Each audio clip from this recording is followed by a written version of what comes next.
hoje é resultado, é influenciado pela média do que são as 5 pessoas, 5, 6, 7 pessoas com as quais eu mais me relaciono, seja na minha casa, seja fora do ambiente familiar.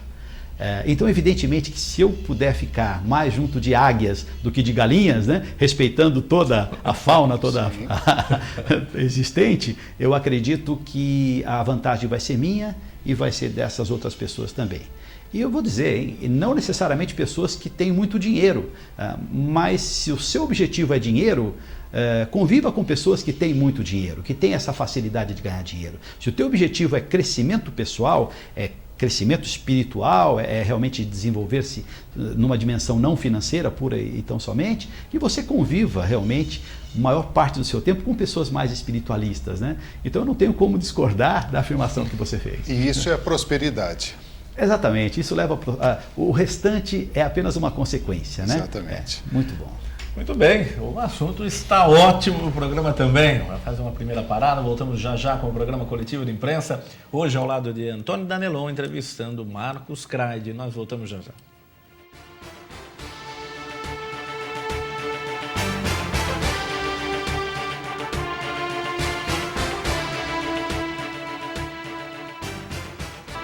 Muito bem, estamos de volta com o programa Coletiva de Imprensa nesta quinta-feira. Vai lembrar para você que nesse período eleitoral, né, o programa empurrado um pouquinho, começa às 10h20 e diante disso nós estamos gravando os programas. Então nós não temos a participação ao vivo do telespectador, mas você pode participar com a gente também mandando e-mail, se assim preferir, depois a gente reporta ao nosso entrevistado, hoje Marcos Craide. O endereço está aí, coletiva de imprensa, @altioratv.com. Você pode mandar também as suas informações, as suas perguntas, que a gente encaminha também a Marcos Craide, executivo e consultor, e falando para a gente de toda a gestão empresarial de empresas e dando aí várias dicas para você que está no mercado de trabalho, quer entrar ou quer permanecer nele também. O Craide, a gente via muito antigamente empresas familiares, e era cada história e cada empresa que ia para o buraco, quando aí o vô tinha feito todo o trabalho, aí vinha o pai, aí vinha o filho, confundia tudo aquilo. O pessoal já caiu na real que a empresa familiar tem problemas? Sim, eu estava brincando um pouco com o Danelon, quando a gente estava provocando um ao outro, né, intelectualmente, falando nos minutos que antecederam o início da gravação, né, e a gente dizendo que o grande desafio para empresas familiares é justamente esse, né, avós ricos, pais nobres, filhos pobres, né? Definitivamente existem vantagens quando você considera uma empresa familiar.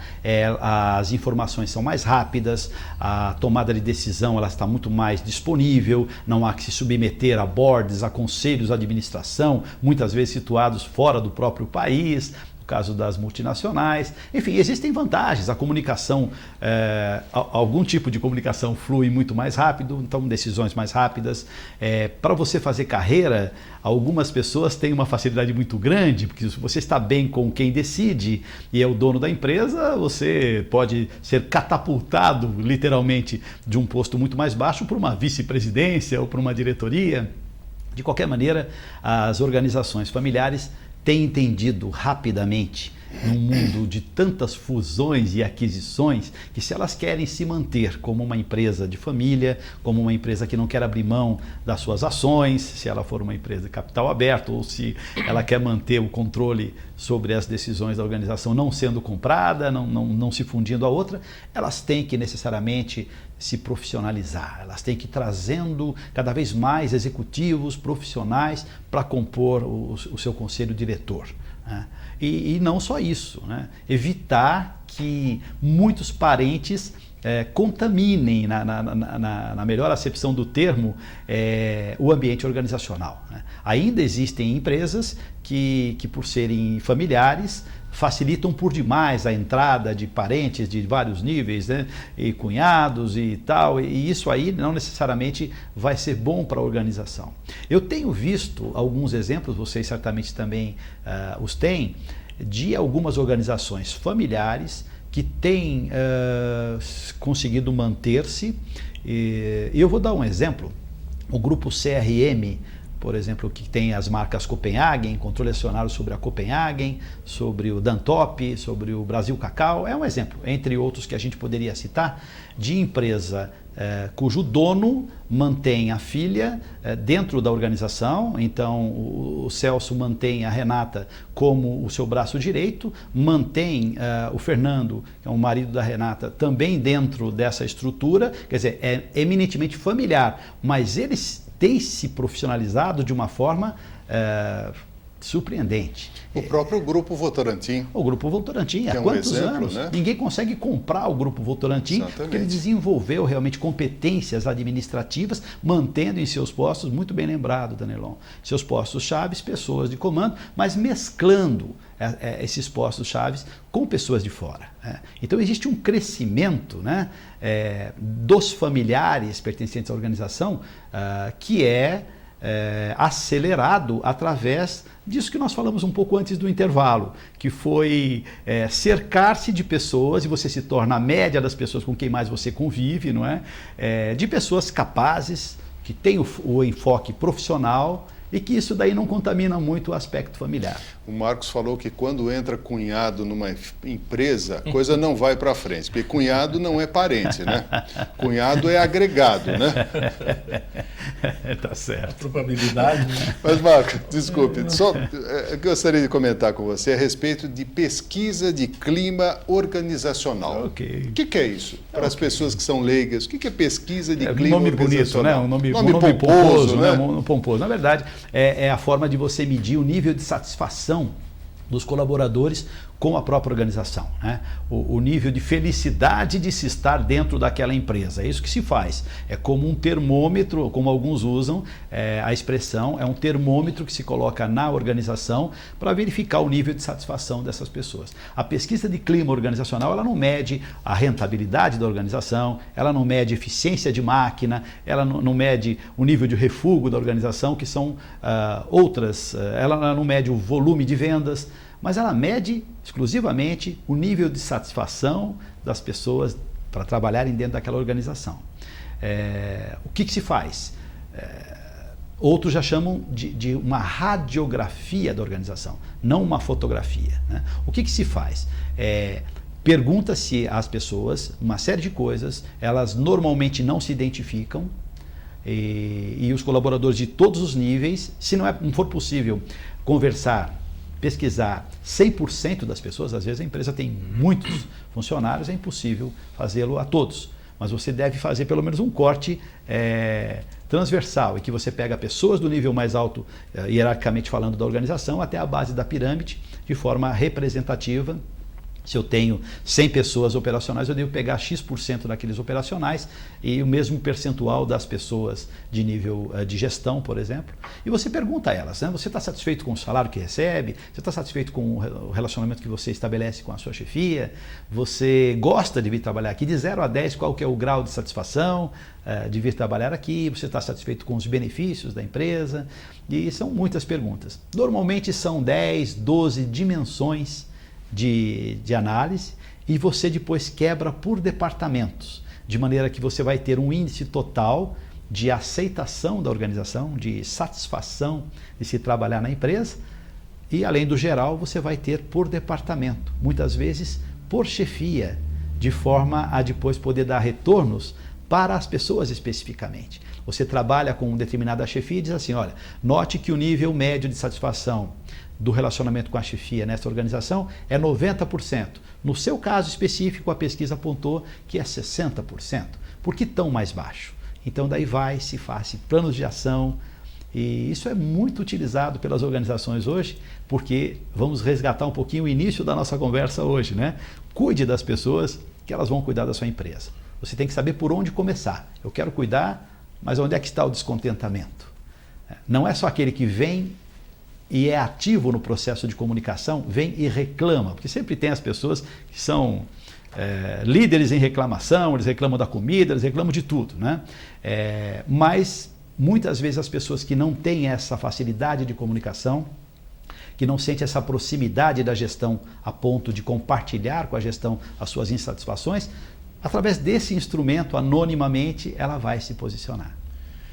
O Craig, hoje o comércio reclama que não há vendas, muitos deles. Vamos passar por uma coisa menor então. A pessoa que sai da casa e vai nas ruas e entra numa loja, algo quer fazer, comprar. Não acredito que uma pessoa possa até existir que saia numa casa num sábado ou num dia de semana e fique entrando em loja apenas, tão somente para olhar o movimento. Vai bater perna. Alguma coisa quer comprar. E o que a gente se depara é que muitos estabelecimentos comerciais mantêm vendedores que não estão muito com vontade ou de vender ou têm habilidade disso. Parece que eles estão fazendo um favor para a gente vê isso normalmente. Como é que o empresário em casa ele tem que ficar atento nisso? Porque ele é quem perde. E muitas vezes ele não está na empresa. Antônio Carlos, focando o comércio, né? À medida que a organização vai crescendo, que o negócio vai crescendo, e alguns começam já grandes, né? Você se reporta àquela figura, por exemplo, da pessoa que era o dono do negócio, o dono da venda. Então chegava o cliente, ele sabia o nome, ele tratava com atenção, ele olhava nos olhos, ele oferecia coisas que a pessoa nem tinha pedido. E aí, você pediu tal coisa, mas você não quer levar tal coisa? Aproveita que essa semana, meu cliente, tem tal coisa em oferta. Ele criava necessidades, ele não sabia disso. Ele não tinha ainda assistido nenhuma palestra de como impulsionar as vendas, de quais são as 21 técnicas de geração de satisfação do cliente. Ele não sabia que tinha que ouvir o cliente, não sabia que o nome para o cliente é o som mais lindo que ele pode ouvir. Então você deve saber logo o nome do cliente para se referir a esse nome durante a venda. Mas ele praticava tudo isso e com total competência. E o negócio ia tão bem que ele foi crescendo. E quando vai crescendo, você começa a se cercar de pessoas que tenham mais ou menos esse mesmo tratamento, né? Essa mesma compreensão de que você está ali no comércio para ser solução para o cliente. Você pontuou muito bem. Existem poucas pessoas que vão para o comércio para passear. Existem, mas quantas são? Se compararmos com aquelas que vão efetivamente para resolver seus problemas. Então, você deve antecipar-se às necessidades do cliente, você tem que antecipar-se aos questionamentos que ele poderá ter. Antes sequer que ele pergunte, você tem que estar respondendo, você tem que estar sendo um assessor, um consultor do seu cliente. E evidentemente que quando o negócio vai crescendo, a organização vai cada vez ficando com necessidade de ter mais colaboradores, é difícil arrumar gente boa. É difícil arrumar gente que trata as pessoas dessa mesma maneira. O que é preciso fazer? Primeiro, recrutamento e seleção tem que funcionar. Se você colocou fruta estragada na sua vitamina, vai ficar horrível o gosto. O resultado vai ser ruim. Né? Tem que colocar fruta boa, não pode ser nem verde nem muito madura. Tem que ser a fruta legal, tem que pôr o açúcar se você quiser pôr na medida adequada. Não é diferente quando você pensa em pessoas que vão suportar um negócio. Você tem que já na escolha das pessoas, escolher pessoas que gostem de pessoas. Né? Infelizmente estamos cansados de ver, você pontuou bem mais uma vez, quando disse que tem pessoas que a gente não entende o que elas estão fazendo lá. Elas odeiam atender pessoas. Elas veem que ele falou, ixi, já chegou mais um. Né? Ou então ela diz assim, a gente às vezes ouve as pessoas comentarem, duas vendedoras comentarem assim, hoje eu preciso pegar um para ganhar a minha comissão, certo? Quer dizer, você é um que ela vai pegar, ou que ele vai pegar para poder ganhar a comissão. Quer dizer, você não é a pessoa a quem ela deve encantar. Né? Então, embora a palavra já esteja desgastada, nunca é demais lembrar que ela é verdadeira hoje, ela ainda é muito poderosa. Eu tenho que provocar uma situação de encantamento com o cliente. Eu tenho que realmente ir ao encontro dele, ir com um sorriso, perguntar o nome. E se ele precisar de privacidade, claro que eu vou dá-la. Porque tem vendedor que é tão chato que diz, se você precisa de alguma coisa, e o cliente diz sim, e a pessoa diz o quê? Sossego. Né? Me deixa em paz, me deixa. Né? E daí você vem com aquelas frases construídas, só estou olhando, né? Eu só estou olhando, para ver se você tem um pouco de paz. Então, entender que o cliente também precisa do seu espaço é importante, mas sem perder de vista, sem deixá-lo sair. Quer dizer, isso existe em treinamentos hoje. E na nossa própria região, aqui de Bragança, sul de Minas, existem pessoas extremamente capazes, algumas empresas extremamente capazes em promover o desenvolvimento dessas pessoas. E também de recrutar, de selecionar as pessoas mais adequadas. Não dá para fazer linguiça de primeira né? Nós estamos na terra da linguiça. É impossível fazer linguiça de primeira com carne de segunda. Você tem que fazer o seu trabalho com pessoas boas, com pessoas competentes, bem escolhidas. Sem falar, quando você vai em locadora de filmes, né? Você chega lá, esse filme é bom? Eu vejo muito isso do lado, né? Esse filme é bom? Não sei. Aí a atendente fala assim, ele acha que eu tenho que saber de todos os filmes. Era só o que faltava, né? O que esse cara pensa, né? Eu vou perguntar para quem, Você sabe, Antônio Carlos, teve um amigo que ele perguntou para a pessoa que estava atendendo, para o vendedor, ele disse assim, você está com algum problema? E disse que ao invés de pedir desculpas, e porque de repente ele estava... Ele disse assim, por que é? Enfrentou. Por que é? O vendedor não pode ter nenhum problema. Quer dizer, desculpa, fica difícil. Isso não é encantamento definitivamente, né? Com certeza. Marcos, deixa eu explorar um pouquinho a sua inteligência. O que é neurolinguística e como ela pode ser usada no dia a dia? Em primeiro lugar, Danilo, como você diz, vai explorar minha inteligência, né? Claro. Eu me sinto vaidoso e tal, mas isso me faz lembrar também que outro dia disseram, o Marcos é uma cabeça brilhante, é um homem de peso. Eu falei, puxa vida, gordo careca, mais uma vez. Mas eu diria o seguinte, a neurolinguística é científica, é uma das coisas que o poder científico colocou à nossa disposição. Hoje nós estamos usando a neurolinguística de uma forma de compreender o poder da palavra, o poder que as pessoas... o poder da influência dos programas cerebrais, dos diferentes programas cerebrais que nós temos. Nós nascemos com determinadas programações cerebrais e a partir daí a nossa interação com o mundo ela muda. Se eu sou uma pessoa mais visual, por exemplo, eu quero tudo muito mais claro, tudo mais... Você conversa com uma pessoa muito mais específico, né? Mais objetivo. Uma pessoa que é mais visual, por exemplo, com a dominância cerebral visual, você pergunta quanto que o carro dela está gastando, quantos litros faz, ela diz, você quer saber no álcool ou na gasolina, né? Quanto ela paga por minuto no celular, ela sabe exatamente. Você pergunta para ela assim, descreva a sua casa sem me dar rua e número. Ele vai dizer, bom, minha casa, Marcos, ela tem um pé direito de 3,20, um telhado com a inclinação de 42 graus. Quando você entrar na sala de 25,13 metros quadrados, você vai ver a distribuição elíptica para os quartos. Tal. É uma pessoa exata, ela é precisa. Mas também existem pessoas com outra dominância cerebral, as pessoas sinestésicas, por exemplo, elas não são exatas, elas são mais etéreas, elas dizem, minha casa, Marcos, você quer saber da minha casa? Eu não posso dizer nem rua, nem número. Como é que eu vou te explicar? Olha, a minha casa, ela tem um astral legal, ela tem um calor. A minha casa, e você não consegue enxergar, a minha casa tem uma química, logo que você entra na sala. Tal. Então veja o poder... o efeito que vai causar em algumas pessoas o fato delas terem dominâncias cerebrais diferentes. Isso no relacionamento faz a grande diferença. Você pega um chefe visual que quer tudo exato, tá? Tudo organizado e tem um subordinado que é sinestésico. Não tem certo, não tem errado nessa história. Né? São dominâncias cerebrais diferentes. O chefe vê aquela mesa bagunçada e a dele é perfeita. Né? A mesa do chefe é aquela que você senta assim na frente dele e começa a mexer com o cinzeiro. Quando você está conversando, está meio tenso, começa a mexer com o cinzeiro. Quando você larga o cinzeiro, ele pega e leva para o lugar de onde nunca deveria ter saído. E daí esse mesmo chefe passa através da sua mesa, atrás de você, vai olhando sua mesa e fala, como é que você pode trabalhar com essa bagunça? Porque para ele o mundo tem que estar todo encaixado, tudo perfeito, tudo organizado. E para você não, você se dá bem dessa maneira também. Você também dá resultado a seu modo. É uma bagunça organizada. É uma bagunça, daí você fica pensando assim, tomara que não me peça para arrumar, senão não encontro mais nada aqui. Né?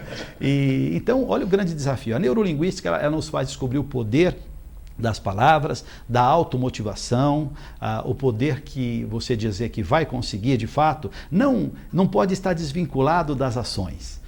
Houve um tempo lá atrás, quando começou-se com a autoajuda, nas suas raízes, e você acreditava que olhando para o espelho e dizendo, usando os conceitos básicos da neurolinguística, eu posso, eu vou vencer, hei de vencer, tal, isso bastaria para que você fosse feliz. E muitas pessoas quebraram, muitos negócios foram por água abaixo, muitas carreiras foram por água abaixo, muitos casamentos e tudo mais, porque achava-se que bastaria olhar para o espelho para dizer, hoje você tem que fazer isso sim. Você tem que se motivar com as palavras têm realmente poder, mas você tem que também partir para a ação. E você tem que mentalizar de uma forma tão forte que aquelas palavras vão fazer influência sobre as suas ações através da tua mente. A neurolinguística é fortíssima. Eu recomendo muito que as empresas e as organizações comecem a trabalhar mais com neurolinguística. A criatividade, Crade, ela está no alcance de todos mesmo? Não tenha dúvida. Não existe aquela coisa de dizer assim, ou eu nasci criativo ou não, nada há que se fazer. Não existe isso. A criatividade é uma habilidade para muitos. Ela é inata em algumas pessoas, não tenha dúvida. A criança, que depois se torna um adulto extremamente criativo de uma forma natural, ela já demonstra isso na mais tenra idade. Mas é uma habilidade e, como tal, ela pode ser desenvolvida. É como a liderança. É alguns que nascem líderes e comandam. Já o berçário, você vê uma criança que já está comandando, está organizando lá. A chupeta é minha, sai daí. Ou então vai dizer assim, o timinho de futebol, ele já é o dono do time, ele já é o cara. Ele é uma criança ainda, mas já está em si a liderança. Da mesma maneira, a questão do que nós podemos chamar de interação da pessoa com o seu mundo exterior, né, vai trazer a criatividade como um conceito que pode ser aprendido. E você vai desenvolver. Eu acredito hoje, depois de alguns anos de experiência com o assunto criatividade, de que se trata muito mais de você desaprender coisas do que você aprender conceitos para ser criativo. Você tem que não permitir que os bloqueios culturais, os bloqueios emocionais possam interferir na sua criatividade. Bloqueios emocionais pode ser o medo de se fazer de tolo, fazer as perguntas. Desde os bancos escolares, quando você fazia as perguntas, 5 minutos para acabar a aula, a professora dizia, tem alguma pergunta? E você estava doido para fazer a sua pergunta, e aí de você se fizesse, né? Era papelzinho que voava para todo quanto é lado, e assim você vai aprendendo que não deve perguntar, não deve questionar, e a sua criatividade fica embotada, fica realmente reduzida, embora exista ali, né? Então você precisa desaprender isso, precisa realmente questionar, precisa observar, precisa ir em frente, precisa colocar o seu potencial criativo em ação. E você precisa, em termos de criatividade, fugir das chamadas frases assassinas de ideias. Aquelas que você, quando propõe uma ideia nova, alguém vem e te fala. Por exemplo, olha, ô Marcos, se isso fosse bom, alguém já tinha pensado. Fica tranquilo, vai fazer o seu serviço. Né? Ou então, muitas vezes a frase não precisa nem ser dita. Né? Basta que te olhem de determinada maneira quando você acaba de propor uma ideia. Basta que sorriam de uma maneira irônica quando você acaba de fazer uma ideia. Propor uma ideia, né? Mas tem muitas frases assassinas de ideia. Eu tenho um catálogo de centenas de frases assassinas de ideias que nos nossos cursos de criatividade a gente acaba recebendo contribuições maravilhosas. É um verdadeiro homicídio de sonho. É mesmo. É tirar o que o ser humano tem de mais livre, de mais bonito, que é a capacidade de sonhar. Não, o programa é tão leve, enfim. Eu gostaria de que você, por favor, Marcos, falasse o que é coaching. Qual é o conceito? Qual é o objetivo de coaching? Coaching é uma palavra americana, né, uma palavra inglesa, né, do idioma inglês, que traz para nós, traduzindo assim, atrevidamente para o aconselhamento. Eu ousaria traduzir para o aconselhamento. Quando eu faço um coaching, eu estou conduzindo uma pessoa, ou uma equipe, ou uma organização. Eu posso trabalhar nessa pessoa na dimensão ser humano, para aconselhá-la, para ajudá-la a entender quem ela é, e a partir daí trabalhar nos chamados gaps, né, naquilo que ela tem de oportunidade de melhoria como ser humano. Eu também posso trabalhar um determinado profissional para, junto com ele, descobrirmos, através de testes, através de entrevistas, quem é ele, o que ele quer, quais são as suas melhores habilidades, o que é mais natural nele, e muitas vezes descobrir que isso não tem muito a ver com a carreira que ele está cursando. E a partir daí você pode trabalhar em coaching de equipe também, você pode trabalhar uma equipe toda, né, para entender qual é o estágio dessa equipe, e quando você faz isso é porque você está descontente com algum resultado, né? Ou o ser humano espera ser melhor do que é, ou o profissional espera ser melhor do que é hoje, e muitas vezes o coaching é contratado pela chefia da pessoa que é o coach, como se diz, que é a pessoa que passa pela atividade do aconselhamento, do coaching. Porque é uma forma de você desenvolver aquele subordinado, de melhorá-lo. As pessoas, às vezes, como disse agora há pouco, elas têm um conteúdo riquíssimo. Todo ser humano tem um conteúdo riquíssimo, mas não consegue expor isso. A maneira de expor esse conteúdo, às vezes, é agressiva. Né? Muitas vezes não tem empatia, não se coloca no lugar do outro. O coaching vai ajudar essa pessoa a entender como ela é. Não é raro que a pessoa que está acompanhando o coach, que é a pessoa que é o aconselhador, que está acompanhando aquela pessoa, vamos dizer assim, do ponto de vista profissional, não é raro que essa pessoa assista a reuniões onde essa pessoa que está passando pelo processo de coaching esteja participando e depois dê feedback a ela. Tipo assim, você viu como quando te colocaram na parede, você ficou quieto, você deveria expor as suas ideias. Você viu como você foi extremamente agressivo e daí todo mundo ficou do lado da outra pessoa a quem você se opunha? Que você não soube se expressar. Enfim, o coaching é uma das ferramentas hoje disponíveis. Nós falamos da tecnologia, do conhecimento, né? Tecnologia da informação, tecnologia do conhecimento sobre gestão de pessoas, como hoje temos tantas ferramentas disponíveis. E o coaching é uma ferramenta poderosa. Eu tenho que chamar intervalo, passou rápido mais uma vez. O sucesso é absoluto e você conquista e acabou? De forma alguma, de forma alguma. Nada fracassa mais do que o sucesso, eu vou dizer a você. Não há nada que fale mais do que o sucesso. Porque você acredita que daí já pode colocar as armas de lado, que você já as utilizou, os seus inimigos, inclusive, e principalmente os inimigos internos, né? Aqueles a quem você precisa vencer diariamente, né? Os demônios da sua emotividade, da sua própria autoestima, eles têm que ser vencidos a todo dia. Então, nada fracassa mais do que o sucesso. Você tem que buscar sempre estar progredindo, né? Não tem jeito. Muito bem, nós vamos fazer mais uma parada, a última, voltamos já após o intervalo. Hoje estamos entrevistando Marcos Kraide, executivo e consultor, falando também dessa vivência nas empresas e também no relacionamento humano, ao lado de Dr. Antônio Danelon. Nós voltamos já com o programa Coletiva de Imprensa, em instantes.